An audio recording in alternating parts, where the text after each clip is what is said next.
তার মা আসলে কাঁদতে, একজন মা সন্তান হারা, এতে কষ্ট আর কি হতে পারে।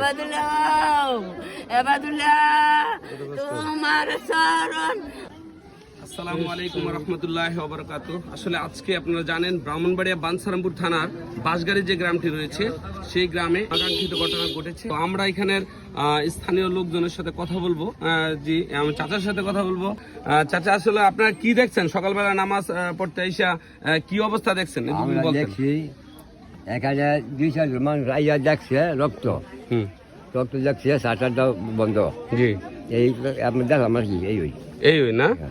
এরপরে আসলে এখন পর্যন্ত ওনাকে পাওয়া যায় নাই। পাওয়া যায় নাই। অত্যন্ত দুঃখের ব্যাপার। বাঁশগাড়ি গ্রামে এরকম ঘটনা কখনোই হয়েছে না, হয়েছে না, কখনো হয় নাই। আসলে হাজার হাজার মানুষ আপনারা দেখেন, যে এখানে আসছে এই দোকানটাতে তিনি দোকানদারি করতেন আসলে, এবং মসজিদের ইমামও ছিলেন এক সময়, না? ভালো লোক।